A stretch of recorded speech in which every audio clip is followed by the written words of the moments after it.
Promo റിവ്യൂയിലേക്ക് എല്ലാവർക്കും സ്വാഗതം. ഈ റിവ്യൂ ഇഷ്ടപ്പെടുവാണെങ്കിൽ ഒന്ന് ലൈക്ക് ചെയ്തും സബ്സ്ക്രൈബ് ചെയ്തും സപ്പോർട്ട് ചെയ്യണേ. അപ്പം ഹരി വീട്ടിൽ വന്നതിന് ശേഷം അലീനയോട് കാപ്പി എടുത്തുകൊണ്ട് ചെല്ലാൻ പറയുന്നുണ്ട്. അപ്പം അലീന കാപ്പി എടുത്തുകൊണ്ട് മുറിയിലേക്ക് ചെല്ലാൻ വേണ്ടിയാണ് ഹരി മുറിയുടെ അവിടെ പോയി നിൽക്കുന്നത്. അലീന അങ്ങോട്ട് വന്നു കഴിയുമ്പം കാപ്പി മുറിയിലേക്ക് വെച്ചേരേന്ന് പറയും. അലീന റൂമിലേക്ക് വെക്കാനായിട്ട് പോകുമ്പം പുറകെ ഹരിയും ചെല്ലും. എന്നിട്ട് ചോദിക്കുന്നുണ്ട്, ഞാനൊരു കാപ്പി ഇട്ട് തരാൻ പറഞ്ഞാൽ നിനക്ക് എന്താ അനുസരിക്കാൻ ഇത്ര ബുദ്ധിമുട്ട് എന്ന് ചോദിക്കുമ്പം ഞാൻ ഇട്ടുകൊണ്ട് തന്നല്ലോ, പിന്നെ എന്താ എന്ന് ചോദിക്കുമ്പം അതിങ്ങ് താ എന്ന് പറഞ്ഞിട്ട് അലീനയുടെ കയ്യെ കയറി പിടിക്കുവാണ്. അന്നേരം അലീന ഇത്തിരി ദേഷ്യത്തിൽ പറയുന്നുണ്ട്, കയ്യിൽ നിന്ന് വിട് എന്ന്. മിക്കവാറും തല്ല് കൊണ്ടിട്ട് പോകുന്ന ലക്ഷണമൊക്കെ കാണുന്നുണ്ട്. പിന്നെ കാണിക്കുന്നത് നമ്മുടെ മനുവിനെയാണ്. കാത്തിരുന്ന് മനു അങ്ങോട്ടെത്തി.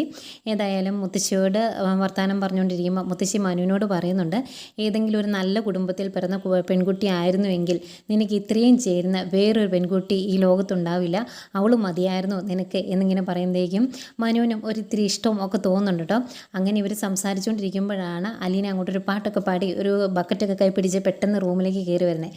മനുവിനെ കാണുമ്പോഴേക്കും ആകെ ഒരു വെപ്രാളമാകും. ആകെ ഇങ്ങനെ അന്തിച്ചിങ്ങനെ മനുവിനെ നോക്കി നിൽപ്പുണ്ട്. അത് കാണുന്ന മുത്തശ്ശിക്കും ഒരുപാട് സന്തോഷമാവുന്നുണ്ട്. അതുപോലെ മനുവും നേരത്തെ പോലെയല്ല, മുത്തശ്ശി അങ്ങനെയൊക്കെ പറഞ്ഞതുകൊണ്ടാകാം ഒരു ഇഷ്ടത്തോടു കൂടി അലീനയെ നോക്കുന്നുണ്ട്.